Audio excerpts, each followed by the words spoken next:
Assalamualaikum warahmatullahi wabarakatuh. Alhamdulillah wa syukrulillah wa la haula wa la quwata illa billah. Asyhadu an la ilaha illallah wahdahu la syarikalah wa asyhadu anna Muhammadan abduhu wa rasuluhu la nabiyya ba'dah. Amma ba'd. Qala Allah Ta'ala fil Qur'anil Karim, a'udzubillahi minasyaitonir rajim. Bismillahirrahmanirrahim. Ya ayyuhalladzina amanu taqullaha wal tanzur nafsum ma qaddamat lighadi wattaqullah innallaha khabirum bima ta'malun. Bapak-bapak, ibu-ibu jamaah rahimakumullah. Alhamdulillah pada kesempatan ini saya akan membawakan serial sejarah tokoh Muhammadiyah baik tingkat nasional maupun lokal dengan fakta-fakta yang ada, dengan harapan kita bisa mengambil manfaat dari sejarah tokoh Muhammadiyah yang ada. Mohon maaf untuk kesempatan yang pertama ini, yang saya akan angkat adalah Dr. Said Tuhulili MM, seorang tokoh yang langka dan dia mampu menjadi mujadid gerakan Al-Ma'un sesungguhnya. Namun karena mungkin powernya tidak sekuat tokoh-tokoh yang lain dan keburu wafat, maka kemudian gerakannya bagi Muhammadiyah tidak demikian tampak. Namun banyak sekali keunikan dan kekhasan yang memungkinkan kita belajar dari beliau. Paling tidak ada 7 fakta yang khas tentang Dr. Said Tuhulili MM. Ya, dia termasuk tokoh yang langka dan kebetulan saya sendiri secara pribadi pernah berdiskusi secara langsung. Kebetulan pada waktu itu saya ikut sebuah training dan yang bersangkutan menjadi mentor dan kemudian berdiskusi langsung dengan saya. Bapak-bapak, ibu-ibu jamaah rahimakumullah, ada 7 fakta khas tentang Said Tuhulili. Yang pertama, Said Tuhulili adalah aktivis otentik dan orang pergerakan. Said Tuhulili itu orang Indonesia Timur, tepatnya orang Maluku, Saparua. Kemudian di sana sampai dengan sarjana muda. Dan beliau mulai SMP itu sudah menjadi aktivis. Awalnya menjadi aktivis PII, Pelajar Islam Indonesia. Kemudian sewaktu sudah SMA masih menjadi PII, tapi kemudian begitu menginjak menjadi mahasiswa, yang bersangkutan kemudian masuk di Pemuda Muhammadiyah. Jabatan terakhir ketika yang bersangkutan masih di Maluku adalah Sekretaris Pimpinan Wilayah Pemuda Muhammadiyah Maluku. Nah, kemudian hijrah ke Jogja, sampai di Jogja masuk di IKIP Negeri Yogyakarta pada waktu itu, atau yang sekarang dikenal dengan UNJ. Dan beliau karena mulai dari sarjana muda, maka cepat yang bersangkutan kebetulan masuk di Jogja dan kemudian dipercaya, didaulat untuk menjadi sekretaris Dewan Mahasiswa tahun 77, 78. Nah, yang bersangkutan menjadi ketua Dewan Mahasiswa IKIP Yogyakarta dan terkenal sekali dengan gerakan mengkonter kepada pemerintah. Dan itu dilakukan terus saja. Beliau memang aktivis dan kemudian selain aktif di Dewan Mahasiswa, yang bersangkutan aktif di HMI. Jabatan paling tinggi menjadi koordinator Batko HMI Yogyakarta, Jawa Tengah bahkan. Nah, kemudian tahun 78 sampai dengan sewaktu demo, yang bersangkutan masuk penjara dan dipenjara selama 6 bulan. Nah, usai itu beliau dan kemudian ya terus saja, karena seorang jurnalis, terus saja yang dilakukan mulai dari di Jogja di IKIP, kemudian usai dari situ yang bersangkutan biasa mengadakan banyak sekali kajian, diskusi dan lain-lain, dan kemudian mendirikan lingkaran studi pendidikan Sambu Merdeka, Gang Sambu, yang kemudian memang merdeka kaitan dengan pendidikan, dan tulisan-tulisan beliau, pemikiran beliau biasa dituliskan di banyak media massa pada waktu itu.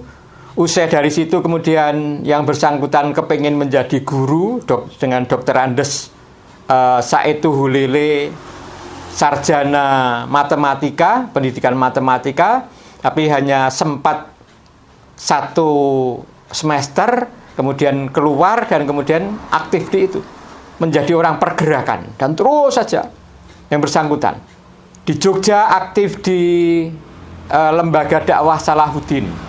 Tapi kemudian karena dekat dengan Salahuddin, dekat dengan Budi Mulya, kemudian direkrut oleh pimpinan Muhammadiyah, hanya masuk di Majelis Tabligh pimpinan pusat Muhammadiyah, sempat masuk di Badan Perkaderan Muhammadiyah BKM, kemudian sampai dengan masuk menjadi sekretaris Majelis Dikti pimpinan pusat Muhammadiyah, yang beliau memang mengurusi perguruan tinggi Muhammadiyah se-Indonesia. Nah, usai dari situ, kemudian karena pergerakannya dan pemikirannya memang amat sangat populis, amat sangat grassroots, dan kemudian yang bersangkutan akhirnya tahun 2005 dipercaya menjadi ketua MPM 2 periode sampai dengan wafat. Artinya beliau aktivis sejak lahir hingga wafat. Dan karena semacam itu, yang bersangkutan itu kalau aktivis Jogja sering, kalau kepengen ngecas semangat untuk bergerak itu ketemu dengan Pak Said, kemudian seolah-olah Pak Said itu memberikan cas semangat untuk bergerak. Beliau semacam itu. Itu yang pertama. Yang kedua, beliau intelektual yang humanis dan santun. Pemikiran beliau banyak sekali, dan menjadikan yang bersangkutan sering sekali menuliskan pemikirannya. Paling tidak ada 4-5 buku, dan tulisannya tampak sekali greget kaitannya dengan gerakan orang bawah. Cukup banyak buku yang beliau tulis, dan beliau selalu saja kaitannya dengan ketemu dengan siapapun, beliau terbuka dengan siapapun, dan kemudian karena menjadi jurnalis mau tidak mau siap berdiskusi dengan siapapun. Secara intelektual beliau memang terus saja, dan gerakan-gerakan beliau selalu saja ada dasar pemikirannya, konsep pemikirannya itu selalu ada. Itu fakta yang kedua. Selain seorang aktivis, seorang pekerja sosial, tapi beliau adalah seorang intelektual yang humanis, amat santun. Fakta yang ketiga, beliau adalah Raja Jawa tanpa mahkota. Nah, ini yang ketiga, ini istilah Raja Jawa mahkota itu harapan orang tua dari Pak Said. Kebetulan ayahnya itu bernama Abdullah, dan ibunya bernama Aminah. Nah, Pak Said Tuhulele ini anak kedua dari 2 bersaudara. Kakaknya namanya Umar Tuhulele. Ya,